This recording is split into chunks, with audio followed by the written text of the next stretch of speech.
루시 만난 사람들 10번째 마지막 말씀입니다. 만남의 역사라는 말씀의 제목으로 주의 말씀 함께 나눠보고자 합니다. 어느 한 미국 청년이 영어가 아직 서툰 한국 여자를 소개받았습니다. 영어도 서툴고 동양 여자라 마음에 있지도 않냐고 그냥 소개받은 적 없는 척 하면서 무심결 그 여자에게 이렇게 물었습니다. Who are you? 그랬더니 그 한국 여자가 그 미국 청년을 바라보고는 이렇게 대답합니다. I am you. 번역하면 내가 곧 당신입니다 라는 대답입니다. 그 대답을 들은 미국 남자는 영어는 잘 못하지만 이 한국 여자가 자신에게 적극적으로 구애하고 있구나 라고 생각해서 그 모습을 보고 마음이 흔들렸고, 그리고 다시 한번 만나게 되고 이후에 좋은 만남 가운데 결혼까지 하게 됩니다. 그런데 나중에 알고 보니 그 한국 여자가 그 남자의 Who are you? 당신은 누구요? 라고 하는 질문을 그 대답으로 I am you. 나는 당신의 것입니다 라고 대답한 것이 실제로 그런 의도가 아니었다는 겁니다. 실제로 이 여자의 한국 이름 성이 유씨였습니다. 그래서 영어를 잘 못하는 이 한국 여자가 그 남자가 Who are you? 하니까 당신의 성이 유씨입니까? 라고 하는 것으로 들은 겁니다. 그래서 제 성이 유입니다. I am you 라고 했는데 그 미국 남자가 그 오해한 것 때문에 그 여자에게 함께 만남을 갖고 또 서로 연애하면서 결혼까지 간 아주 재밌는 예화인데, 여러분 제가 이걸 코로나 전에 했던 예화입니다. 기억나십니까? 기억 잘 못하시면 몇 년 후에 또 다시 듣게 되실 겁니다. Who are you? 당신은 누굽니까? 라는 말을 누가 유씨성을 가진 사람입니까? 라고 알아들어서 그 아름다운 오해 때문에 그 오해가 사랑을 만들고 결혼까지 하게 되어서 그 사랑의 열매를 맺는, 이 이야기에서 중요한 것은 우리가 만나는 모든 만남 속에는요, 잘 따져보면 그 안에 어떤 이유와 계기가 있습니다. 스토리가 담겨져 있다라는 것이죠. 영국 역사학자였던 E.H. 칸은 역사에 대해서 이렇게 얘기합니다. 역사란 사건들의 객관적인 나열이 아니라 그저 무엇이 일어났고 무엇이 일어났다라는 기록이 아니라 사람과 그 사건들의 지속적인 상호 과정이자 현재와 과거의 끊임없는 대화가 역사라고 이야기합니다. 그러니까 저와 여러분에게 있어서 몇 년, 몇 월, 며칠에 누구를 만나 뭘 했다라는 기록의 나열이 저와 여러분의 인생의 역사라고 할 수 없다는 것이죠. 실제로 그 안에 그때 그 장소에서 그 만난 사람들, 그리고 그 사람을 통해서 느꼈던 감정, 떠올랐던 생각, 그 마음의 동요들, 그때 나눴던 대화 등 그것이 겹겹이 쌓이고 채워져서 만들어 온 것이 저와 여러분의 삶이자 인생이라는 것입니다. 그런데 바로 그 삶과 인생의 고리들이 서로 체인처럼 연결되고 그것이 함께 이어지면 그때 그것은 우리 인생의 역사, 삶의 역사라는 것이죠. 실제로 오늘 본문에는 그런 스토리나 영적 내용을 담고 있는 이야기를 가지고 있지는 않습니다. 하지만 베레스가 헤스론을 낳고 라고 하는 이 표현 외에 성경에는 다른 기록은 없지만 그들의 만남, 그들이 살아온 삶의 과정에 대한 이야기는 상상할 수 없는 스토리로 이 한 구절 안에 담겨져 있다라는 것이죠. 그 다음에 헤스론이 람을 낳고 람이 암미라답을 낳을 때도 계속 이어져 21절에 살몬이 보아스를 낳는 사건, 누가 누구를 낳았다라고 하는 이 표현 자체로는 이것이 역사라고 할 수는 없지만 마지막 구절에 보아스가 오벳을 낳았던 이 구절, 이 짧은 구절을 저와 여러분이 10주 동안 룻기 4장의 말씀을 통해서 함께 읽었던 것처럼 오늘 나오는 족보의 이야기도 그저 사실을 열거한 것처럼 보이지만 그 한 구절 한 구절에 누가 누구를 낳았을 때 누구를 만났고 어떻게 낳았고 어떤 삶의 과정이 있는 것이 스토리처럼 담겨져 있는 말씀이라는 것입니다. 여러분, 이처럼 만남은요, 역사입니다. 누가 누구를 만나 결혼해 누구를 낳고 누구를 키웠냐라는 객관적인 사실에 대한 기록들, 그러나 그 뒷면에 숨겨진 영화 같은 이야기는요, 사실 수많은 만남의 역사를 스토리텔링처럼 우리에게 들려주고 있지요. 제가 어르신들 신방을 가면, 특별히 우리 여자 성도님들 어르신들 70 이상 80대신 어르신들 신방 가면 항상 젊은 시절에 뭐 하셨어요? 라고 여쭤봅니다. 뭐 대부분 전업주부로 남편과 또 자녀들 키우는데 거의 일생을 사시죠. 하지만 다 그런 거 아닙니다, 여러분. 우리 옛 어르신들, 특별히 여자 성도님들, 뭐 짧은 기간이지만 결혼하기 전까지 다들 자기의 직업이 있으셨습니다.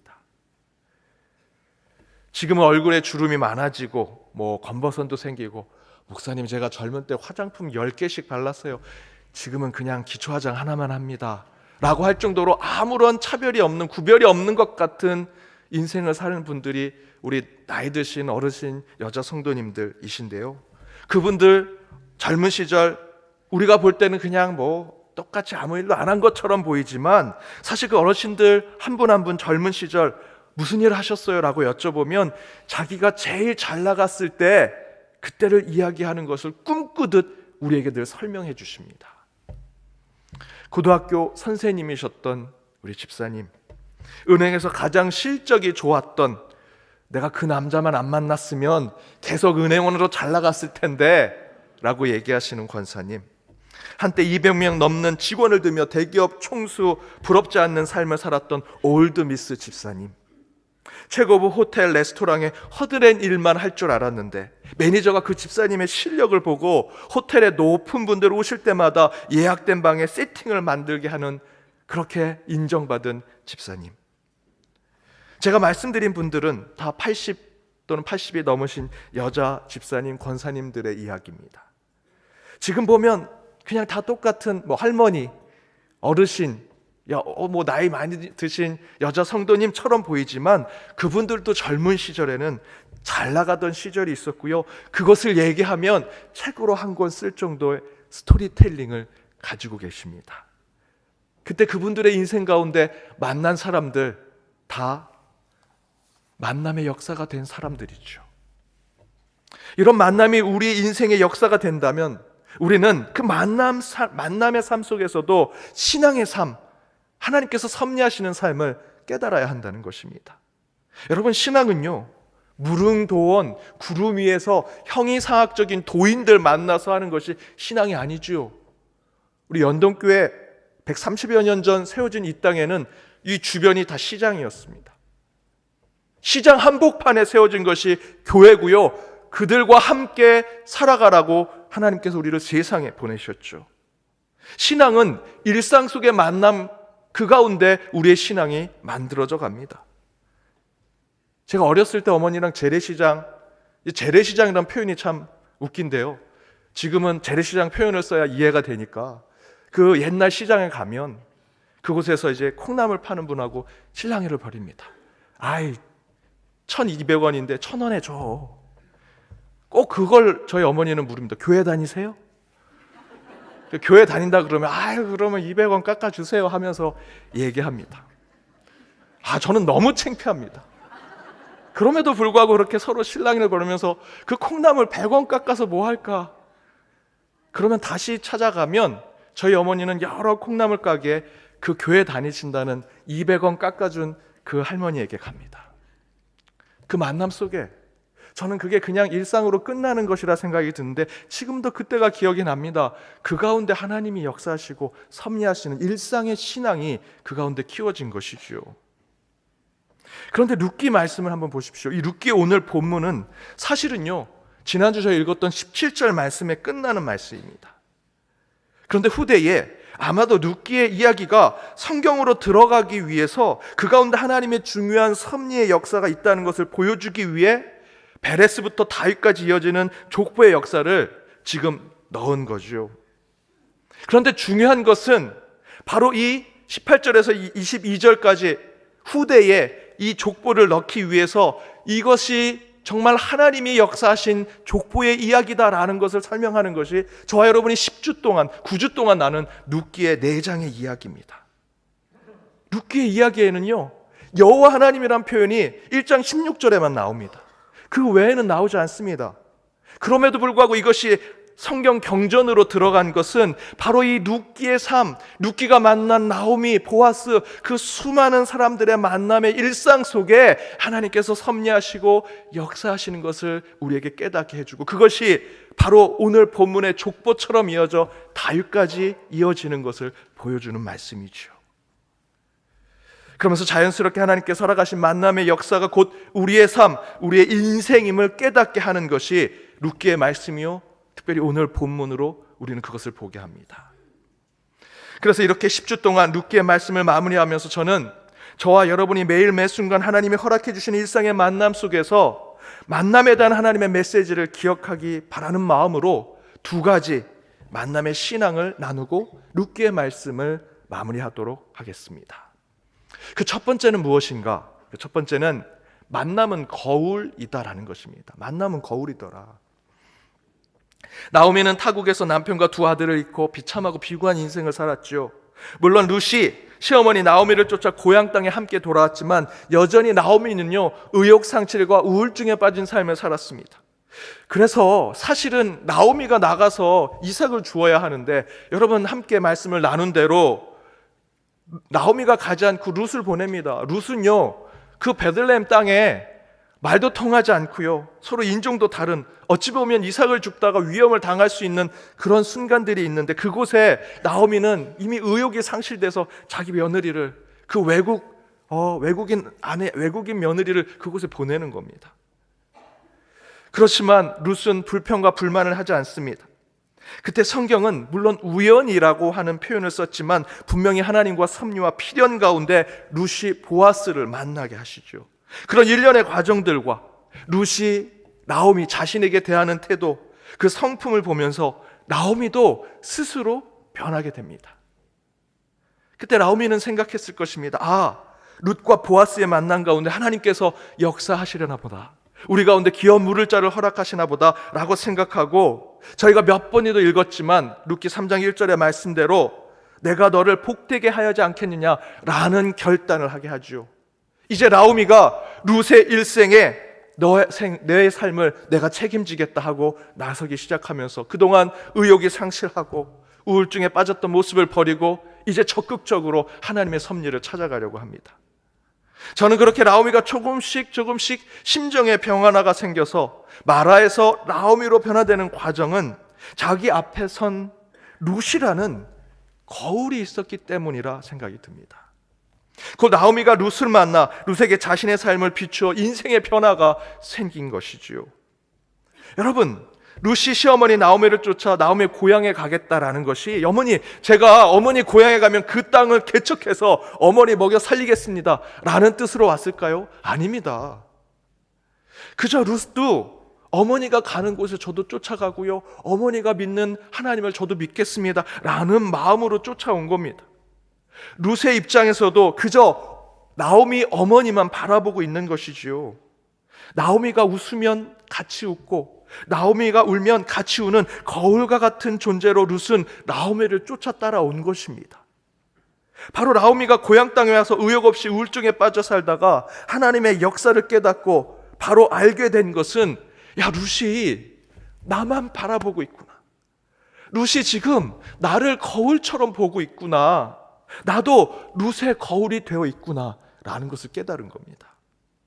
그래서 나오미는 3장 이후부터는 전혀 다른 모습으로, 내가 그에게 얼굴이 비춰지는 자라면, 룻의 삶을 책임지려고 한다면 내가 그에게 비춰준 모습이 나도 변하고 밝게 웃고 적극적이어야겠다라는 생각을 한 것이죠. 그렇게 변화된 나오미는 끝내 룻과 보아스를 결혼하게 만들고 이들을 통해 다윗의 계보를 잇는 역할을 하게 되죠. 이처럼 하나님께서 우리에게 만나게 해주시는 사람들은 실제로 우리의 거울과 같은 존재들이더라라는 것입니다. 여러분, 야곱이 에서 형을 속이고 20년을 다른 땅에서 살다가 이제 다시 고향으로 돌아오게 됐습니다. 20년이 지났지만 에서 형은 여전히 자신을 죽이려고 한다라고 생각하고 있었습니다. 그 가운데 공포와 두려움에 빠져 있었죠.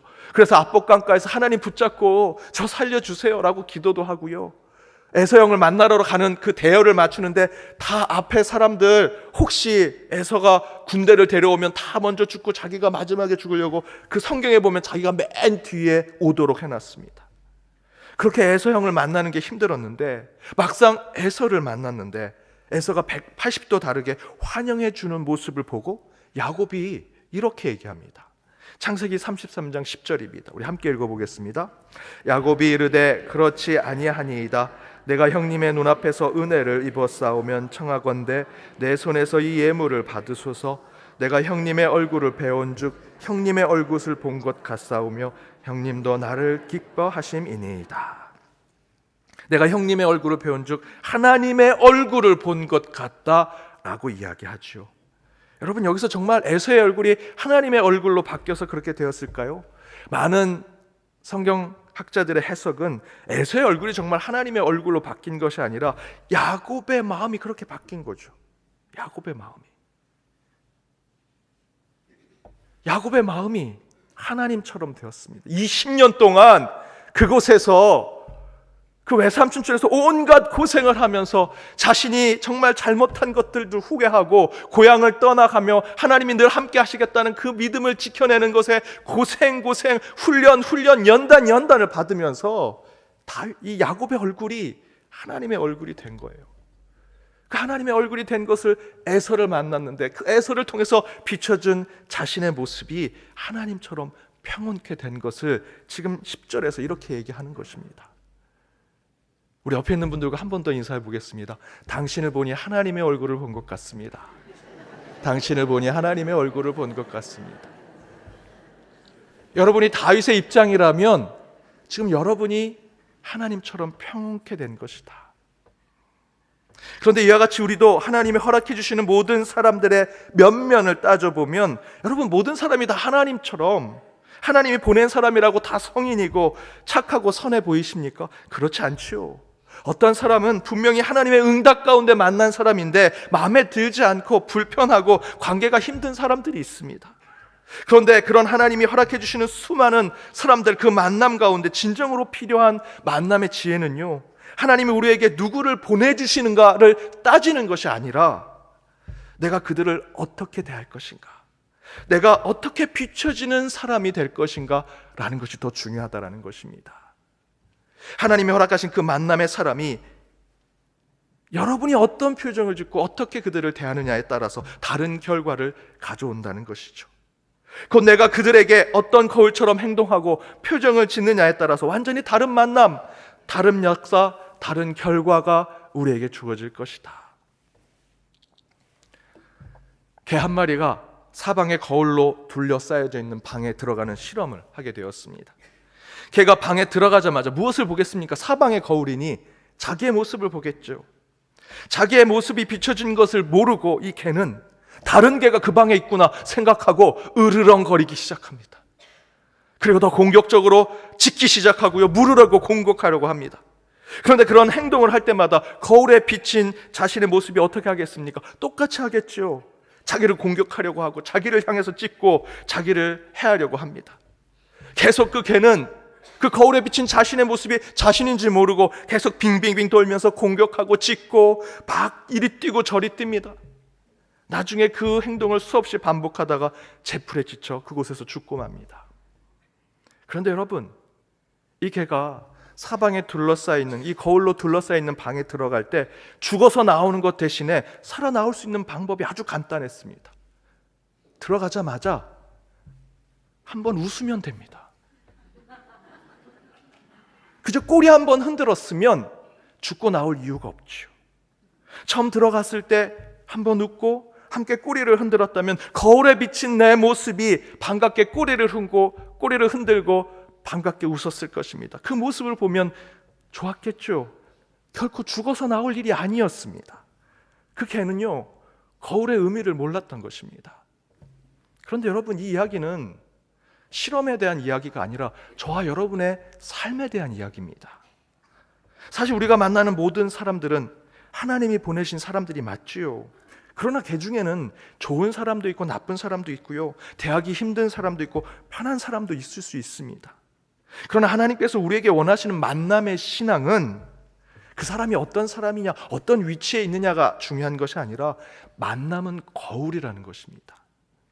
만나는 상대방이 어떤 성품, 어떤 조건과 위치에 있는 것이 중요한 것이 아니라 내가 그 사람을 어떻게 대할 것인지, 하나님이 허락해 주신 그 사람을 어떤 만남을 이룰 것인지 생각하고 그 사람을 만날 때 거울을 보듯 그 사람을 대할 때 그 안에 만남의 역사가 이루어진다라는 것입니다. 사랑하는 여러분, 여러분이 만나는 모든 것은 거울과 같습니다. 여러분이 웃으면 그 사람도 웃을 것이고요, 여러분이 인상을 쓰면 그 사람도 인상을 쓸 것입니다. 어떤 사람을 만나 여러분의 인생의 소설을 써 내려가고 싶으십니까? 먼저 여러분이 웃으십시오. 먼저 여러분이 따뜻하게 대해주시고 먼저 사랑의 말을 전해주십시오. 그때 여러분의 만남은 웃음과 사랑, 따뜻함으로 가득한 만남의 역사가 되리라 믿습니다. 그런 복된 만남의 역사가 여러분의 삶 가운데 이루어지길 주님의 이름으로 축복합니다. 두 번째는 만남은 마음을 주는 것이다. 마음을 주는 것이다. 교회 연말에 각 자치회, 각 선교회, 여전도회, 안수집사회, 권사회에서 회장을 뽑았습니다. 근데 한 집사님이 안수집사 회장 그렇게 하고 싶으셨는데 안수집사 회장이 되었습니다. 그리고 첫 모임을 갖고 저를 찾아오셔서 목사님, 저 안수집사 회장 못하겠습니다 라고 하십니다. 왜 집사님 회장 되게 하고 싶어 하셨잖아요 라고 했더니 그 집사님이 이렇게 얘기하십니다. 목사님, 제가 안수집사에 모집을 하고 첫 번째 연설을 하러 단에 올라갔는데 제가 연설이 끝났더니 저쪽에서는 뭐가 이렇게 기네, 저쪽에 목소리가 안 들린다, 발음이 안 좋다, 지가 뭐 목사라고 저렇게 길게 설교하듯 하냐 비아냥거리는데 제가 한 번 더 단에 올라가면 이 얘기 듣고는 도저히 제가 이 안수집사 회장을 못할 것 같습니다. 제가 사퇴하겠습니다. 그래서 제가 이렇게 얘기했습니다. 집사님, 저는 설교 한 번 하면 집사님이 겪은 거 10배를 겪습니다. 그래서 집사님이 항상 제 설교할 때마다 목사님 발음이 안 좋네, 뭐가 이렇게 기네 라고 집사님이 항상 제게 얘기하셨잖아요. 이제 제 마음 이해하시겠습니까? 그러면서 조금씩 이해하고 참고 같이 하시지요 라고 해서 다시 하기로 하셨습니다. 이처럼 여러분, 만남은요 마음을 사야 합니다. 마음을 함께 나누는 것이 만남이 돼야죠. 여러분, 마음의 어원이 무엇인지 아십니까? 길게 설명하기엔 시간이 없으니까 마음의 어원의 출발은 맞추다, 맞다라는 것에서 마음의 어원이 시작이 됩니다. 서로 다른 것을 양보하고 이해해서 맞추고 함께할 때 그것이 마음이라는 것이죠. 따라서 사람과 사람이 만난다면 그 가운데 가장 중요한 것은 마음을 맞추는 것입니다. 마음을 함께하는 것. 오늘 본문에는 누가 누구를 낳고 누가 누구를 낳았다라는 기록만 나옵니다. 그러나 여러분, 그 사람이 누가 누구를 낳는데 그냥 낳아지겠습니까? 그 사람은 한 연인을 만났고요, 연애를 하고 사랑을 했을 것입니다. 그리고 한평생 살아갈 다짐과 약속을 하기까지 그 둘은 마음을 함께 맞췄을 것입니다.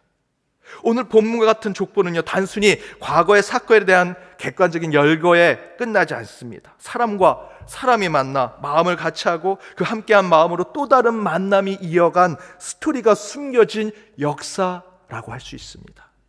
따라서 여러분, 참된 만남을 이루시길 원하신다면 마음을 주셔야 합니다. 그래야 우리는 하나님이 허락하신 만남에 참된 열매를 얻을 수 있는 것이죠. 오늘 본문의 족보에 누가 누구를 낳고의 이야기는, 그 하나하나의 이야기는 룻기 4장의 이야기보다 더 풍성한 이야기가 그 족보에 담겨져 있을 것입니다.